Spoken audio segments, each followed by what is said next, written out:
찬양 소리에 빠져가지고 스위치 놓는 것도 잊어버려. 네, 수고하셨어요. 누가 가르쳤어?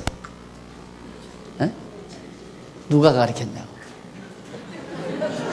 지도자도 없이 한 거야? 네, 달라. 그리고 기도문, 그 문화부장님 어디 있어요? 그 기도문 당장 받아요. 야, 역시 대학생다운 기도였어요. 네. 감동적이었습니다. 감사합니다. 우리 또 인생 얘기를 해야죠. 네? 전도서 보십시다. 전도서 7장 1절.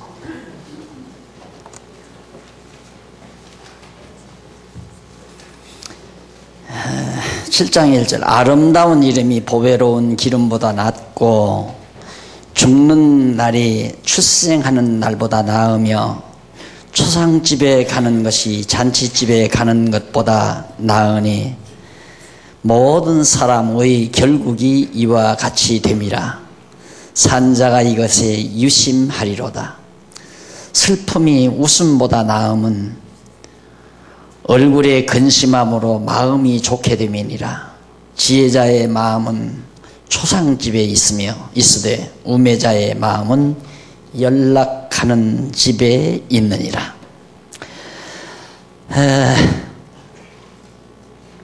7장부터는 여러분 가지고 계신 교재 82페이지에 보시면 한쪽 가로 2번 지혜보다 못한 재물.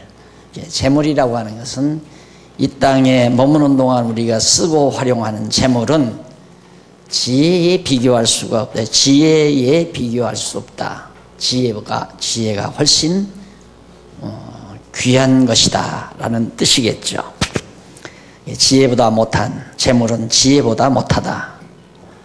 그러면서 7장 1절로 이제 봉독해드린 4절에 보면 지혜자에게는 뭐냐, 죽는 날이나 죽는 날, 그리고 슬픔, 죽는 날하고 슬픔이 훨씬 좋다, 낫다 이 말이에요. 지혜자에게는 죽는 날도 슬픈 것도, 슬픔이나 죽는 날이 훨씬 낫다. 그 이유가 뭔가에 대해서 밝혀줍니다. 왜 지혜자에게는 죽는 날과 슬픔이 나은가? 그 이유가 무엇일까 하는 내용이 1절로 4절에 소개된 내용입니다. 의외의 내용이죠. 의외예요. 보편적인 사람들의 생각으로는 상상할 수 없는, 다 싫은 거죠. 죽는 날도 싫고 슬픈 것도 싫고. 그런데 지혜자에게는 죽는 날과 슬픈 날이 좋다, 낫다 이 말이죠. 그 이유를 밝히는데 우선 7장 전체의 윤곽을 보면 1절로 4절에서는 바로 지혜자에게 죽는 날이나 슬픔이 나은 이유를 말하면서 5절로 7절에서는 지혜자의 책망이 낫다. 그리고 탐악과 뇌물의 결과를 노래합니다. 탐악과 뇌물은 어떤 결과를 가져오는가. 그리고 8절로 10절에서는 보다 나은 것이 뭐고 지혜롭지 못한 것을 경고하는 노래 내용입니다. 그리고 15절로 18절은 하나님을 경외하는 자는 헛된 날의 모든 일에서 벗어난다. 지금 우리가 논의하고 있는 이런 모든 내용들에서 하나님을 경외하는 자는 다 거기서 벗어나 버린다. 초월해 버린다 이 말이죠. 지금 우리가 보통 앞부분에서, 전도서 앞부분에서 1장에서 6장까지 하는 내용은 대부분 다 하나님을 제외해 놓고, 여호와 하나님 경외하는 걸 제외해 놓고 우리 인간 세상에서 되어지는 일들을 그냥 이렇게 설명하는 내용입니다. 그러니까 결국 다 헛된 것이다. 하나님을 경외하는 거 빼놓고. 그러니까 하나님을 경외하는 자들을 말고 경외하지 아니하는 자들에게 있어서는 다 헛된 것이다. 그러나 하나님을 경외하는 자에게 있어서는 아니다 이거예요. 거기에서 벗어난다. 아주 중요한 내용이 아주 핵심적이고 지금 막 논리를 뒤엎는 대단한 내용이 바로 7장에 지금 소개되는 겁니다. 그리고 이제 19절로부터 22절은 지혜자로 열유사보다 더 능력이 있게 한다. 하나의 지혜가 정책을 다스리는 대단한 이반자들 10명보다 낫다 이 말이죠. 나라라고 하는 게 그러잖아요. 정책 이반자들이 한 가지 실수야. 우리나라처럼 대통령 중심제에서는 대통령 한 사람의 잘못된 판단이나 정책 위반에 의해서 나라가 망하고 흥하고 이런 결과가 가져와지는 거죠.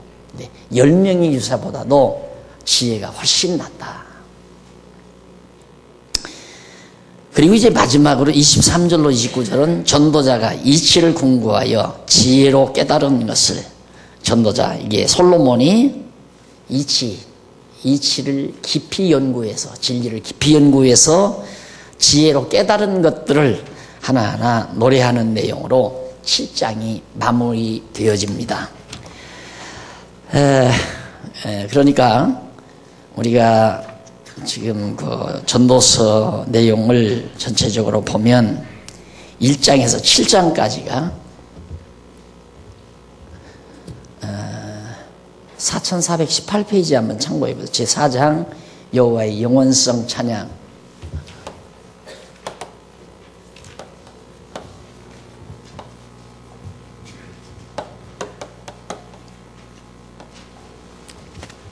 첫 번째가 이제 바로 1장에서 7장까지죠. 1장에서 7장까지는 인생들의 무익한 삶을, 1장에서 7장까지가 무익한 삶을,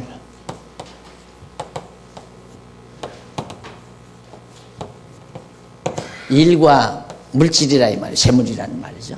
모든 일이나 재물이 다 무익하다.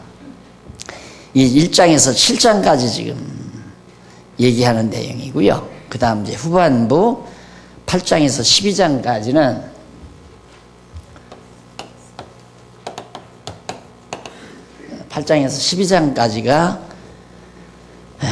영원한 행사,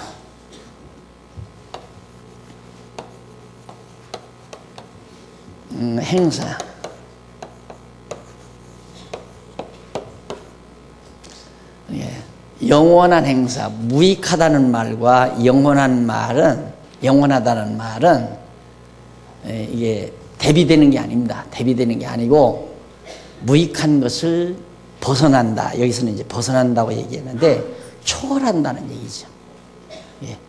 우리는 무익한 게 아니에요. 하나님께서 하시는 영원한 행사 중에는 굉장히 일단은 무익하지 않다는 말은 유익하다는 얘기거든요. 그러니까 보는 각도가 달라지는 거죠. 그러니까 이제도 예를 들면 지혜자에게 있어서는 죽는 날하고 슬픔이 낫다. 이게 지금 7장 안에 나오는 내용이거든요. 아직 무익한 행사. 그러니까 하나님을 빼놓고 나면, 하나님이 하시는 일이 전제되지 아니하면 죽는 게 낫죠. 죽는 날이 좋고 슬픈 것이 좋고 훨씬. 그 얘기예요. 그런데 문제는 이쪽으로 오면 여기서는 이게 뒤집어 버리는 거예요. 죽는 날과 슬픔이 좋지 않은 거다. 유익한 거다. 무익한 게 아니라 굉장히 유익한 거다. 그래서 아주 이 전도서가 극적입니다. 굉장히. 그래서 가장 드라마틱하고 가장 극적인 일을 이 세상에서 꼽으란다면 지혜를 터득하는 일. 정말 극적인 거죠. 온 세상을 뒤엎어버리는, 뒤집어지는, 온 세상을 보는 시각이, 인생관, 역사관, 세계관, 가치관들이 완전히 뒤엎어져 버리는 그런 거기 때문에 그런 엄청난 정말 사건이 어디 있습니까? 엄청난 사건이죠. 그래서 스릴이 있고 굉장히, 왜 우리가 작품 같은 걸 보면 막 어떤 사람이 굉장히 고난을 당하고 고통을 당하다가 막 또 그러잖아요. 젊은 남녀가 막 그냥 양친 부모가 반대하고 뭐 친구들이 뭐 어떻게 해요. 뭐 복잡한 관계에서 도저히 서로가 만날 수 없는 그런 역경 속에서 막 고민하다가 극적으로 반전이 되죠. 그렇게 해서 이제 팍 하나의 사랑이 이루어지고 가정을 이루는 그런 것들이 이제 스릴이 있어서 그런 드라마 같은 걸 보잖아요. 근데 이건 내가 살아가면서 모든 갈등, 불안, 초조, 여러 가지 괴리 이런 것 때문에 굉장히 스트레스를 우리가 받고 살잖아요. 괴롭다. 근데 지혜를 탁 터득하는 날 그게 정말 괴롭고 고통스러웠던 모든 것들이 확 바뀌어져 버리는. 그래서 사람의 엄청난 삶의 변화가 생각의 변화. 첫째는 생각의 변화. 생각의 변화가 오다 보니까 관의 변화가 오고 관의 변화가 오다 보니까 행동의 변화가 오고 행동의 변화가 오다 보니까 삶의 변화가 오는 거죠. 엄청난. 그것이 바로 정말 천국 생활, 지옥 생활에서 천국 생활로 바뀌는 그런 엄청난 작용을 일으키는 겁니다. 그 부분이 이제 마지막 7장 마지막 부분이 다 지금까지 우리 무익하다, 헛되다 그것만 배우잖아요. 맞잖아요. 솔로몬이 말한 게 다 맞는 거예요. 그러면 이 말을 그냥 무익하니까 그냥 빨리 죽어버려. 지금 오늘 또 나오지만 죽는 날이 슬픔보다 낫다. 그러니까 만날 징징 짜고 울어야 되고 빨리 죽어야 자살을 해야 되고 그러라는 말이 아니잖아요. 헤아려서라면. 즉 아까 우리 학생 시작할 때도 상대적인 가치 속에서 우리가 늘 괴로워하고 몸부림치고 경쟁하고 그러고 살잖아요. 그런 상황 속에서는 죽는 것이 훨씬 낫고 슬픔이 낫고. 그런데 바로 이제 그 마지막 이제 8장으로 넘어가기 직전에 말하잖아요. 하나님을 경외하는 자에게 있어서는 다 벗어난다. 그런 생각에서 무익하다는 생각에서 완전히 다 벗어난다. 유익하지 않은 것이 하나도 없어요. 다 가치롭지 않은 게 없단 말이에요. 내가 망했던 것도 가치롭고 내가 병들었었던 것도 가치롭고 내가 실패했었던 것도 가치롭고 내가 직장에서 떨려났었던 것도 다 가치롭고 그렇게 유익하지 않은 일이 하나도 없는 행사가 모든 게 다 무익했는데 우리가 모든 일 다 사물이 다 무익하니까 일할 것도 없고 그 다음 돈 벌 것도 없고 그게 아니잖아. 다 유익하게 바뀌어져 버리는 누구에게 여호와를 경외하는 자에게 있어서는. 그래서 이제 다 같이 유익하다는 말은 가치 있다는 얘기거든요. 모두가 다 가치 있게 생각이 되지니까 갈등이 있을 필요도 없고 또 괴로워할 필요도 없고 그게 가치 있다고 생각하면 도전 정신이 생기게 돼요. 가치 있는 곳에 내 마음이 쏠리잖아요. 그래서 삶이 박진감이 넘치게 돼 있고요. 삶이 지침이 없다 이 말. 막 피곤하거나 막 지치거나 살기가 참 지치다. 지쳐요. 산다는 게. 이게 정말 참 문제거든요. 그렇게 되면. 네, 그게 아니라 정말 시각이 달라지니까 보는 시각이 달라지니까 이게 행불행이라고 하는 것은 상황에 있는 게 아니에요. 어떤 외부 상황에 사물에 있는 게 아니에요. 일이나 어떤 재물에 의해서 내가 행복하고 불행한 게 결정되는 게 아니라 말입니다. 그것을 내가 어떻게 바라보느냐에 달린 거거든요. 무익하다고 바라보는 것은 하나님 여호와 경외하지 아니할 때는 무익하다고 바라보아지는 거죠. 다 무익하다. 그래서 헛되다. 그러니까 맥 풀리는 거죠. 해봤대자 다 헛된 건데. 이러면 도전 정신도 없고 거기에 대한 집중력도 없게 되니까 자연히 박진감은 없는 거고요. 그래서 죽지 못해서 하는 결과가 나오고. 그래서 요 겁이 넘어가서 이제 다음 주부터는 8장 쑥 넘어가겠죠. 자, 그래서 지금 우리가 7장 마지막 부분 다시 넘어가 봅시다. 82페이지. 7장에 넘어가서 1절로 4절은 그 내용을 간단히 분해해 보면 지혜자에게 죽는 날이 슬픔이 낳은 이유를 노래하고 그 다음 지혜자의 책망이 낫다고 하며 탐악과 뇌물의 결과를 노래하고 그 다음 8절로 10절은 보다 나은 것과 지혜롭지 못한 것을 경고하고 지혜가 돈보다 좋은 이유와 사람의 무능력함을 노래하면서 15절로 18절에서 하나님을 경외하는 자는 헛된 나로 모든 일에서 벗어나 버린다. 우리에게는 하나님을 경외하는 자에게는 헛된 일이란 아무것도 없다. 다 의미 있는 일이고 가치 있는 일이고. 우리 다 공부한 거 아니에요? 요셉이 아버지 심부름 떠나가서 심부름 가가지고 형들에게 미움받는 거 얼마나 의미가 있는지 모릅니다. 그때 미움을 안 받았으면 우리들의 생각대로 미움을 안 받았으면 애굽에 갈 리가 없고, 애굽에 만약에 요셉이 가지 않았다면 총리도 안 됐을 거고, 총리가 안 됐으면 야곱의 자손들은 다 흉년에 7년 대 흉년에 굶어 죽고 말았을 거예요. 그렇죠? 바로 그게 역사를 보는 시각입니다. 우리가 우리 인생사 이 세상에 살면서 우리가 보는 시각이에요. 역사를 보는 시각. 그러니까 우리는 단세포적으로 사물을 보지 않는다. 사람을 볼 때에도 저거 쓸모없겠다. 저 하는 짓 보니까 저거 쓸모가 없겠다. 그거 아니란 말입니다. 그거 아니죠. 형제들이 볼 때는 요셉 저거 쓸모없는 거예요. 우리 스트레스나 가져다 주고 아버지 사랑이나 독차지하고. 그러나 그놈이 쓸모있는 놈 아니었어요? 그러니까 오늘 우리가 정말 사람을 대할 때 하나님이 왜 저분을 가까이 있게 만들었을까? 왜 저분과 친교를 나누도록 하나님이 하셨을까? 하나님에게는 의미가 있는 거예요. 뜻이 있어서 가까이 있게 하고 만나게 하고. 누구 유행가 가사만 따라 모래알같이 많은 사람들 가운데 하필이면 왜 여러분과 우리가 같이 만나 주님의 몸 되는 교회를 이루었겠어요? 하나님의 뜻이 있는 거거든요. 그렇게 생각할 때 미움이 없어지잖아요. 다 한 사람 한 사람이 다 소중하게 느껴지고. 그러니까 어떻게 현실을 바라보고 역사를 바라보고 또 사물을 바라보는가, 모든 물체를 바라보는가, 그것이 관이라는 거죠. 어떤 관으로, 어떤 시각으로 그런 것들을 바라보는가. 관이 매우 중요하다. 인생관, 역사관, 세계관.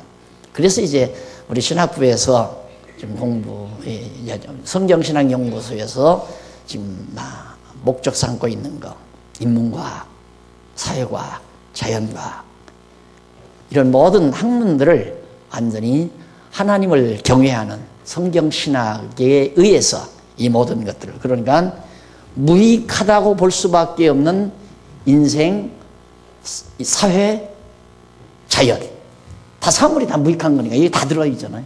다 무익한 이런 것들인데, 이게 지난번 다음 주일이죠. 다음 주 오후 시간에는 우리 이제 기독교 과학에 대해서 우리 특강을 해드릴 겁니다. 제가 특별히 좀 시간을 마련을 했어요. 우리 신학부에 나오시는 분들은 그 강의를 듣는데, 그 외에는 우리 박경도 강사님이 그 시간이 없어가지고 도저히 저녁에 나와서 강의할 수가 없어요. 수요일 저녁에 강의를 해야 하는데, 그래서 오후 저녁에 강의를 하도록 했습니다. 이제 여러분, 실제로 과학적으로 아무것도 아니에요. 아무것도 아니에요. 우리가 보석이 굉장히 대단히 좋다.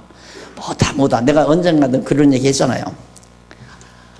아무리 좋은 거라도 금덩어리를 쪼개고 또 쪼개고 계속해서 쪼개다 보면 눈에 보이지 아니하는 먼지처럼 될 거 아니에요. 그걸 또 쪼갠단 말입니다. 다시 말해서 아원자로 그걸 쪼갠다 이 말이에요. 그렇게 물리학자들의 고충이 그거 아닙니까? 그 쪼개놓고 보니까 없어져 버려. 아무것도 없어져 버린 거예요. 아무리 예민한 현미경으로 보아도 보이지 않게 아무것도 없어져 버리는 거예요. 이게 분명히 우리가 볼 때는 이런 주먹만한 노다지 황금 덩어리였는데, 그걸 또 쪼개고 또 바수고 해서 아원자의 경지까지 그걸 하다 보니까 아무것도 없는 것이 돼버린다. 허상 아니에요? 그리고 솔로몬은 과학자는 아니죠. 그러나 사물이 다 무익한 것이다, 허무한 것이다, 헛된 것이다, 너무 분명한 겁니다. 그러니까 우리가 지금 다 쇠뇌당에 다 지금 어디에 이렇게 우리의 시각이 너무너무 편협적으로 만들어져 가지고 거기에 매몰돼서 사는 경지가 되는 거죠. 그 진리를 탐구한다는 게 뭔가 그걸 뛰어넘어서 볼 줄 아는 그런 시각을 갖게 만드는 겁니다. 그래서 그런 강의를 집중 여러분들이 지방에서 그래요. 지난번 그 강의가 이제 여기서 화요일 날 나갔는데, 와, 옥스포드 무슨, 아버님, 하버드대 무슨 강의실인 줄 알았대요. 쫙 나가는데. 진짜 그렇죠. 수준 높게 나가죠. 다음 주 오후 시간에 여러분 들으실 수 있을 겁니다. 어쨌든, 참, 우리의 이 관이 바뀐다는 거, 시각이 바뀐다는 건 대단한 사건입니다. 그래서 이제 7장에서 8장으로 넘어가는 변화, 이것은 이 지상에서 최대의 변화다. 정치혁명보다 16세기 종교개혁, 이거 아무것도 아니에요. 이건 인생이 뒤집어지는, 완전히 이 세계가 뒤집어지는, 우주가 뒤집어지는 역사죠. 7장에서 8장으로 넘어가는 이 과정들은 그것이 바로 여호와를 경외한다고 하는 그 사건입니다. 그런 엄청난 보화를 내가 간직하게 됐는데, 우린 그 보화의 가치를 모르니까 여호와를 경외한다고 말만 하지 그 가치에 대한 비중을 모르니까 흥이 안 나는 거죠. 그게 가장 답답한 겁니다. 그것이 날들어 가장, 만약에 누가 목사님 목회 30여 년 넘게 목회하고 나서 가장 아쉬움이 있다면 뭡니까? 라고 묻는다면 바로 이런 말을 하고 싶어요. 이런 말. 내가 가장 무엇에도 비교할 수 없는 최고의 보화를 안겨드렸는데 상대방은 그냥 눈 번이 뜨고 쳐다보는 거, 그런 느낌을 받는 거, 이 놀라나요. 와, 이래야 되는데 그렇게 안 되니까 내가 잘못 가르쳤나 하는 생각 많이 들고요.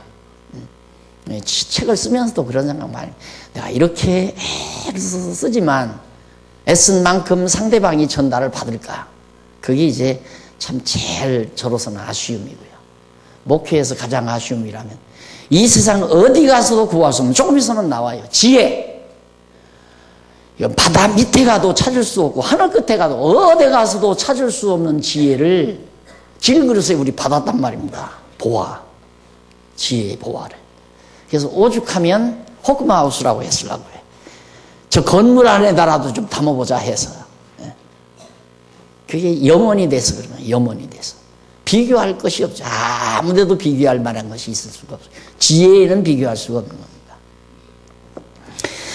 바로 그런 내용이 나오는 부분인데, 아름다운 이름이 보배로운 기름보다 낫고 죽는 날이 출생하는 보다 나으며 초상집에 가는 것이 잔치집에 가는 것보다 나으니 모든 사람의 결국이 이와 같이 됨이라. 왜 초상집에 가고 죽는 날이 난가? 모든 사람들이 어차피 거기 가는 건데. 자, 그러면 누구나 본능적으로 남보다 빨리 가고 싶죠. 그렇죠? 다 남보다 빨리 가고 싶어요. 남보다 돈도 빨리 벌고 싶고, 출세도 빨리 하고 싶고, 어디를 가도 빨리 도착하고 싶고, 등산을 가도 빨리 정상을 정복하고 싶고, 다 빨리 가고 싶어 한단 말입니다. 지금 어디로 가세요? 어디로 가요? 백제로 가잖아요, 백제. 에? 백제 맞죠? 벽제. 벽제로 가잖아요, 벽제. 우리 양청원 집사님 벽제로 갔잖아요. 그 빨리 가는 게 낫잖아요. 어차피 거기 가는 건데, 거기 갈 건데, 우리 거기 가려고 지금 막 악을 쓰잖아요. 근데 정신 차리면, 거기 가려고 내가 지금 빨리 서두는구나. 그런데 거기는 빼놓고 지금 어딘가를 가려고 하는 거죠. 천하 없이 다른 데로 가려고 해도 벽제로밖에 갈 곳이 없어요. 가지게 돼 있어요. 벽제로 가지게 돼 있다, 이 말입니다. 안 그래요? 그래서 지금 솔로몬이 하는 말이에요. 아름다운 이름이 보배로운 기름보다 낫고, 이런 내용이 나오는데, 이 아름다운 명성이 풍부함보다 낫다는 뜻으로 여러분 이해하셔야 됩니다. 그러니까 아름다운 이름이 보배로운 기름보다 낫다. 기름, 풍부함, 재물의 풍부함을 말하는 거예요. 풍부함. 여기다 기름으로 비교를 했는데, 그게 아니라 아름다운 명성, 우리가 아름다운 그런 명예로운 하나의 명성을 우리가 명성을 얻는다고 하는 것은 풍부함보다도 훨씬 나은 거다. 그러면서 솔로몬은 하나님께 지혜를 구하여, 지혜는 물론 풍성한 재물까지 받아서 부와 영화를 누리는 가운데 특히 지혜로 인하여 이방 모든 나라의 명성을 떨친 바가 있습니다. 이 솔로몬이 자기의 생애를 거기다가 이렇게 투영시켜서 얘기한 거예요. 솔로몬은 하나님 앞에, 하나님이 너 뭘 원하느냐 그러니까 지혜 달라고 그랬잖아요. 나를 왕으로, 이 나라의 왕으로 세웠으니까 백성들을 내가 잘 다스려야 되지 않겠습니까? 백성들이 편안하게 행복하게 살도록. 그러기 위해서는 내가 지혜가 필요한데 하나님 날 지혜 주십시오. 그게 바로 하나님의 마음에 합한 일이었죠. 야, 네가 부도 원하지 아니하고 대적의 멸망도 원치 아니하고 장수도 원하지 않고 어떻게 그렇게 딱 내 마음에 알맞는 것을 구했느냐. 하나님이 기뻐가지고 정말 지혜도 주고 재물도 다 주었죠. 근데 그 지혜로 인해서 명성을 얻은 거예요. 지혜로 인해서 명성을 얻었다. 이게 솔로몬이 지혜가 풍성하니까 이방 나라에서 감히 쳐들어오지도 못하고 부가 부가 풍부하니까 또 다른 나라도 부러워하게 되고. 그래서 솔로몬 하면 와 지혜로운 왕. 그래서 여러분 다 아시다시피 스바 여왕이 솔로몬 한번 데이트하고 싶어서 데이트 자금이 엄청 들어간 겁니다. 엄청. 그러니까 엄청난 재물을 싣고 가서 겨우 한번 만나보고 올 정도로 그렇게 명성이 높은 솔로몬이 된 거죠. 그리고 그 지혜의 아름다운 이름이죠. 솔로몬은 여호와 하나님 경외하는 지혜로 말미암아서 그 명성을 얻었는데 그것은 재물이 아무리 풍성하다 할지라도 그거보다 낫다. 그래서 지혜보다 못한 재물이 지혜보다 못하다. 솔로몬은 지혜보다 재물이 못하기 때문에 하나님 앞에 재물 달라고 구한 게 아니라 지혜 달라고 구한 거란 말이죠. 지혜를 달라. 지혜를 얻으니까 거기 재물은 덤으로 따라왔죠. 명성은 지혜로 얻어진 것이다. 그래서 풍부함을 자기가 누리게 된 거죠. 그런 자기의 생애를 투영해서 이 노래의 한 가사를 지어놓은 거죠. 그리고 나서 솔로몬은 하나님께 그래서 솔로몬 스스로의 경험에 의해서 자기가 얻은 풍부한 재물보다 지혜로 인한 자기의 명성이 더 좋은 것을 깨달은 것으로 그렇게 여겨집니다. 이러한 사실에 근거하여 솔로몬은 아름다운 이름이 보배로운 기름보다 낫다고 노래하는 것인데, 그리고 이어서 솔로몬이 뭐라고 하냐, 죽는 날이 출생하는 날보다 낫고 초상집에 가는 것이 잔치집에 가는 것보다 나으니. 왜? 모든 사람의 결국이 이와 같이 되기 때문이다. 말해. 모든 사람의 결국이 결국 죽는 거 아니냐. 그런데 왜 죽는 거다 해서 초상집에 가는 게 나은가? 혹시나 하고 살아봤자 역시나니까. 살면 별거 없잖아요. 그냥 우리가 이 세상뿐이라고 생각하고 하나님도 없고 이 세상뿐이라고 생각하면 앞으로 더 살면 더 좋을 줄 알죠. 그래서 솔로몬이 말 너무너무 지혜롭게 잘한 거예요. 차라리 일찍 죽은 사람이 낫다. 죽은 사람보다는 아예 태어나지 않은 게 낫다. 왜? 제일 좋게 태어나서, 그러니까 어렸을 때 엄마 뱃속에 딱 태어났을 때가 제일 좋은 때죠. 아무런 근심, 걱정, 염려 하나 없을 때. 그 다음부터 이제 세월이 가면서 점점 고달퍼집니다, 인생은. 근데 착각을 하는 거죠. 야, 이런 멋있는 날이 이제 다가오겠지.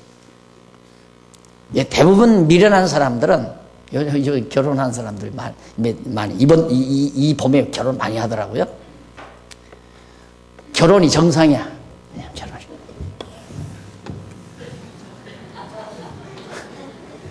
너나 할 것 없이 결혼이 정상이야.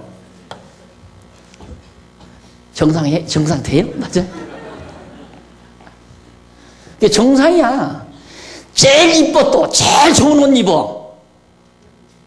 제일 좋은 것도 가져. 결혼 때. 그러면 정상 올라가면 내려가는 게 맞잖아요. 내려가는 게. 사진도 50이 넘고 60이 다 가까웠는데 결혼식 때 찍은 사진 걸어놓고 있어. 있어 봤댔자 참 보면 볼수록 한숨만 나오지. 저랬는데, 나도 저랬는데 어쩌자는 얘기야. 그게 인생이에요. 그게 정상이 아니에요. 그거. 내가 볼 때는 계속 이거야. 추락. 계속. 이게 출생, 죽음, 벽제, 산실, 산부인과 산실. 계속 추락이에요. 이게 이제 뒤집어져야죠. 이게 계속. 우리는 반대로 출생해서 살면 살수록 뻗어가네. 이게 뒤집어지는 여기예요. 이게 뒤집어진다. 7장까지 해서 8장 사이에 이게 뒤바뀌어지는.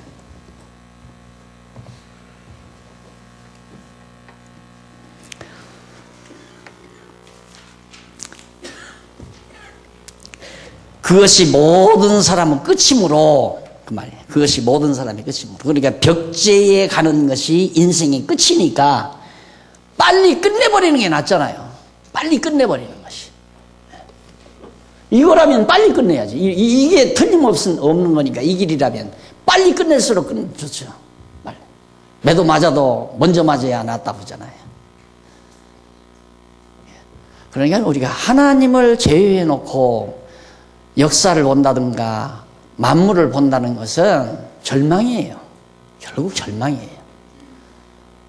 긍정적으로 볼 수 있는 게 없으니까.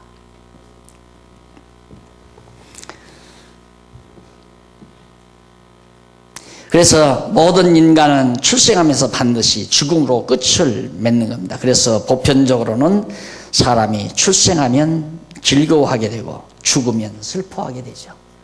사실은 나는 사람은 울고, 태어나서 울고, 죽을 때는 어떤 의미에서는 울지는 않죠. 옆에 사람들이 울지요.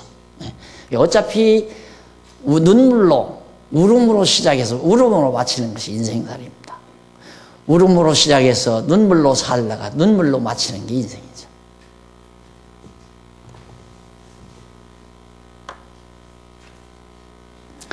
그래서 그리고 3절로 4절에 보면 84페이지 위에 두 번째 줄, 슬픔이 웃음보다 나은 이유와 지혜와 우매자의 마음이 있는 곳에 대해서 노래하는 내용인데, 슬픔이 웃음보다 나음은 얼굴에 근심함으로 마음이 좋게 된다. 이건 뭐냐면 사람이 그냥 늘 희낙낙대는 사람이 누구냐? 정신환자예요. 정신환자. 여러분, 정신환자들은 항상 희낙낙대입니다. 희죽희죽 웃고 돌아다녀요. 그러니까 집에서도 그러잖아요. 애들들이, 부모가, 지금 부모는 지금 막 사업이 어떻게 이렇게 돼가지고 뒤틀릴 것 같아서 지금 심각한데, 애놈들은 뭐 희죽희죽하고 막 깔깔대고 이렇게, 저것들이, 돌았나 저거? 왜 저렇게 희죽희죽 웃느냐 이거죠. 정신 나갔느냐 너희들. 보편적인 얘기예요. 지금 말하는 거죠. 보편적인 얘기. 이 세상에서의 보편적인 얘기는 사람이 그냥 희죽희죽 울면 해픈 사람이죠. 깊이가 없는 사람. 그러나 초상집이나 슬픔을 당하게 되면 생각을 깊이 하게 됩니다. 그래서 어린 시절 어렵게 자라는 사람들이 되면 잘 되고 못 되면 완전히 빗나가고 극단으로 빠져나가죠. 어렵게 자라다가 자기를 포기해버리면 이제 형무소 몇 번씩 왔다 갔다 하고 사회에 지탄을 받게 되고, 그런데 젊어서 어려서 어려움을 겪게 되면 그때 깊이, 왜 내 친구네는 잘 먹고 잘 사는데 우리는 아버지는 왜 이렇게 고생할까? 그래서 엄마 아버지 고생하는 것만 봐도 마음이 짠하고 아랫입술을 물리기 시작합니다. 내가 열심히 공부해서 성공해가지고 엄마 아버지 용돈 드려야 되겠다, 이런 생각을 하죠. 이제 그런 마음이, 이게 그 말이에요. 어려움 속에서 그렇게 생각을 깊이 하게 된다. 이게 고생하는 어머니 아버지에 대한 효심이 자라나요. 고생하는. 근데 고생하지 아니하는 부모에 대한 효심은 좀처럼 안 자라납니다. 왜? 가만히 봐도 고생 안 하고 사니까, 고생 안 하고 사는 것 같으니까 도리어 자기한테 더 잘 안 해주는 것에 대한 불만만 나오죠. 불만이 더 자라나게 되죠. 자, 그런 의미에서 솔로몬이 지금 바로 초상집과 그 슬픔 이 자체가 참 좋다, 지혜로운, 우리의 마음을 갖다가 좋게 만들어 가기 때문에, 물론 다 그런 건 아니지만은, 초상집의 슬픔은 인생에 대한 깊은 생각을 많이 하게 하고, 그래서 사람으로 하여금 깊이 있는 사람을 만들어. 왜 살아야 되나? 인생은 왜 그렇게 고생을 해야 되나? 이런 질문을 만들어 가는 거거든요. 문제없이 사는 사람, 그게 좋은 게 아니에요. 깊이가 없어져 버려요. 사람 되려면 어려서부터 문제를 많이 느끼는, 그게 벌써 머리가 좋아지는 거죠. 문제를 많이 저축해 놓는, 이건 왜 그럴까? 저건 왜 그럴까? 이건 어떻게 되는가? 저건 어떻게 되는가? 이건 무엇일까? 이 참 이게 문제 아닙니까?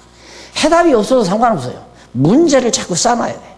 그저께 우리 목사님들 만나서 날들어 내가 그런 얘기했어요. 내가 빨리 강론집을 쓰고 나면 한 500페이지짜리 문제 그냥 다른 글 안 쓰고 문제, 이건 이렇게 왜 그럴까, 이런 문제만 한 400~500페이지 한번 써봤으면 좋겠다고 내가 그랬어요. 문제만. 그런 책은 없죠. 그걸 봐야 사람은, 내가 이런 데는 관심이 없이 살았구나. 그때야, 이거 왜 그럴까? 이건 뭐 어떻게 하는 건가? 이건 무엇일까? 전부. 근데 그거 하나도 없죠. 그 왜 문제가 안 생기는가?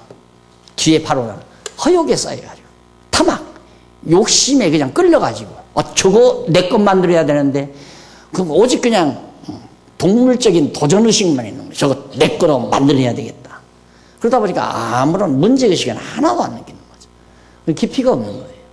근데 초상집에 가서 유족들이 울고 그런 거 보면, 참, 인생은 왜 이렇게 슬퍼야 되고 죽어야 되나? 이런 생각도 하고, 나도 언젠가는 저렇게 죽어야 되겠지. 나는 그럼 뭐하러 태어났나? 나는 지금까지 뭐를 하고 살았는가? 이런 생각쯤은 할 수 있잖아요. 그렇게 생각이 들어가야 사람이 된다는 얘기죠. 안 그러면 그냥 동물적으로 사는 거예요. 동물적인 본능에 의해서 사는 거예요.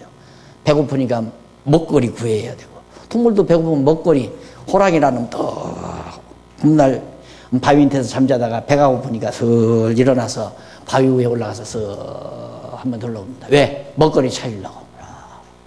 저쪽에서 자그마한 조랑말들이 놉니다. 살살 내려와서 기어가잖아요. 먹거리 구해보죠. 그 오늘 우리 인간들이 사업하는 거예요. 그 먹거리 찾으려고, 먹거리 하려고. 배고플 때 먹으려고. 그게 본능으로 사는 거죠. 본능으로. 그러니 인간됨에 대한 깊이가 있을 수가 없지 않습니까? 그래서 솔로몬이 바로 그렇게 사람이 슬퍼져야, 슬픔이 있어야, 그래야 또 생각을 많이 하게 되죠.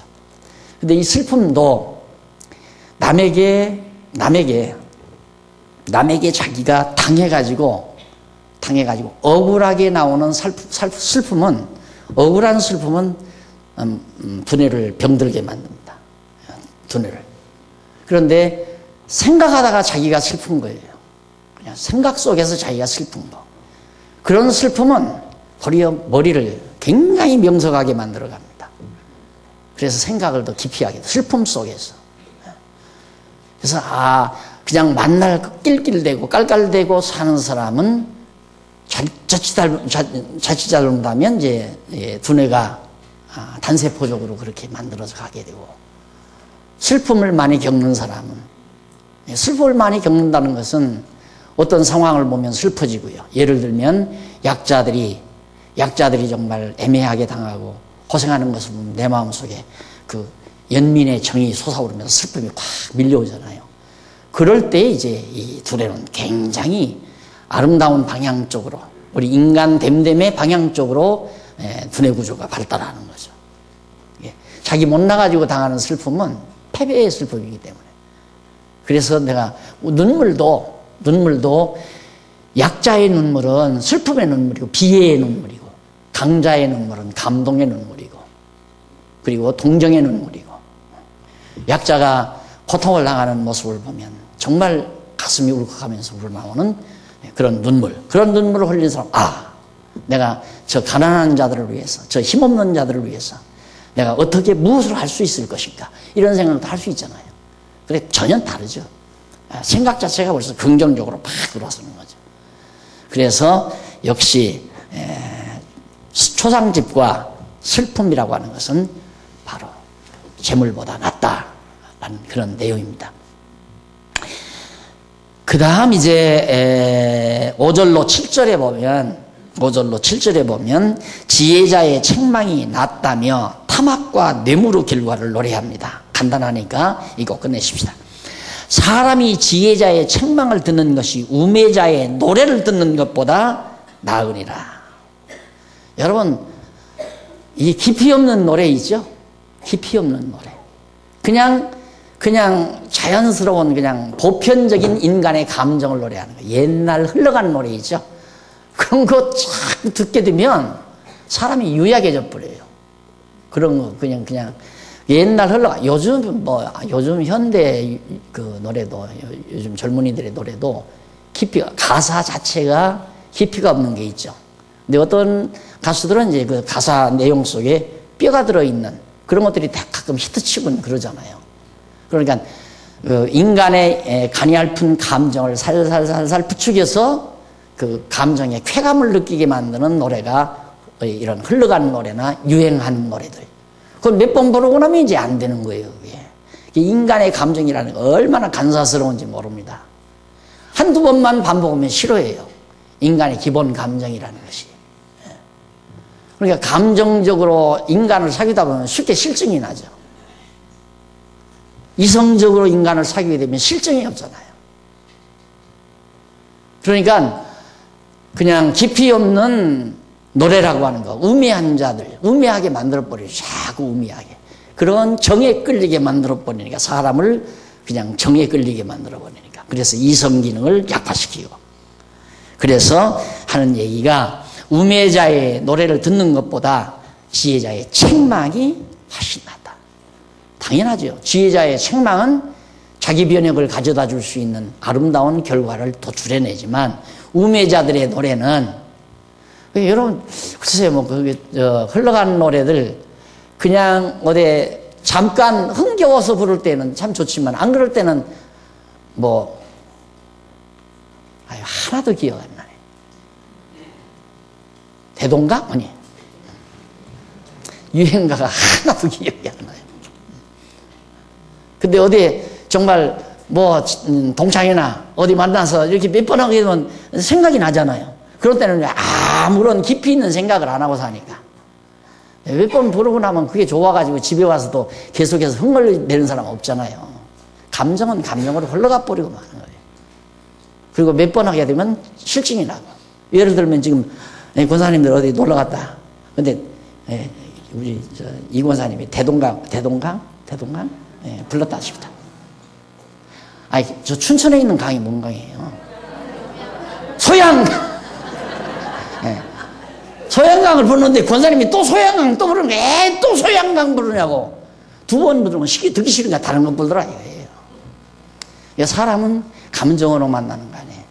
감정이 통해서 만나는 거 아니란 말입니다. 뜻이 통하고 생각이 통해서 만나야지. 그건 실증이 없죠. 권태로움도 없는 거고. 그래서 바로 우매자의 노래보다는 지혜자의 책망이 나고, 우매자의 웃음소리는 손 밑에서, 참 표현해 주셨죠. 손 밑에서 가시나무에 타는 소리 같다.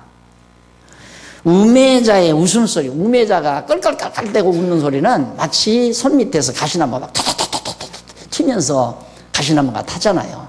그런 소리랑 같다 이거예요. 아무런 의미가 없는 얘기, 시끄럽기만 하고. 그러니까 예를 들어 교회에서는 흘러간 노래 안 부른다. 나는 부르고 싶으면 부르라고 그래요. 부르고 싶으면 부르라고. 안 부르는 게 중요한 것이 아니라 안 불러지는 것이 중요하죠. 그렇죠? 흘러가는 노래, 소양강 처녀를 안 부르는 게 중요한 것이 아니라 안 불러지는 것이 중요하다. 근데 자꾸 규범화해서 교회에서는 복음성도 부르지 말고 흘러간 노래도 부르지 말고 유행가도 부르면 안 되고 이 규범화 시켜가지고 못하게 만드는, 부르고 싶은데 못하게 하면 뭘 거요. 나들대로 자꾸만, 그전에 언젠가 제주도 놀러가서 어른들이 자꾸 나들대로 노래를 하래요. 근데 하나 기억나는 것도 없고, 그래서 버떡 생각이 나게, 앉으나 서나 말씀 생각 하고 불렀더니 아주 폭수가 터졌는데, 앉으나 서나 말씀 생각, 앉으나 서나 진리 생각, 항상 정말 하나님의 영광을 위한 생각, 이런 생각을 가지고 살면 그 자연이 안 불러지잖아요. 그런 흘러간 노래들이, 감정적인 노래가. 감정만으로 다스리는 건 어리석은 일입니다. 감정은 지성과 이성이 다스려야 돼요. 지성과 이성으로 감성을 다스려야 된다. 그래서 깨닫고 느낀다. 깨달아 느끼고 결단한다. 깨닫게만 하면 느껴요. 하고 딱 느껴요. 그걸 소위 이제 감동을 받았다고 그러죠. 느꼈다. 오늘 말씀 듣고 내가 느꼈다. 깨달아요. 감정으로. 그러고 나면, 느끼고 나면, 이제 안 해야 되겠다. 안 했으면 좋겠다. 싫다. 내가 이렇게 해야 되겠다. 이런 결단이 나와요. 그 결단 나왔다고 해서 금방 되는 게 아니에요. 이게 계속 반복이 돼야 돼요. 지난번에 와서 깨닫고, 그래서는 안 되겠구나. 안 해야 되겠다. 하고 또 했다, 이 말이에요. 또. 이것이 계속 반복이 되다 보면 결국 이제 자기의 의지력이 나와요. 그래서 생각이 반복되면 사상이 되고, 사상이 주의조정을 하고, 그래서 이제 결단해서 행동으로 몰아가는 것이다. 자, 그런데 문제는 실제로 있습니다. 탐악이 지혜자를 우매하게 하고 뇌물이 사람의 명철을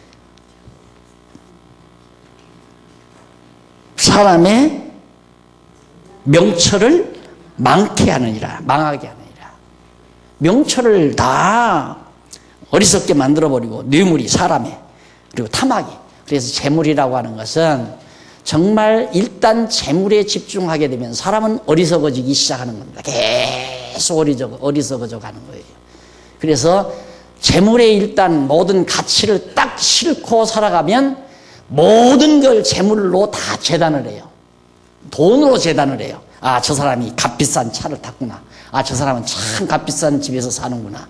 저 사람은 정말 값비싼 보석을 차고 다니는구나. 이 전부 그걸로 재단하는 거죠. 왜? 그 사람에게는 재물이 최고의 가치라고 생각하니까. 그래서 점점 사람은 여기에 망가져가는 거죠.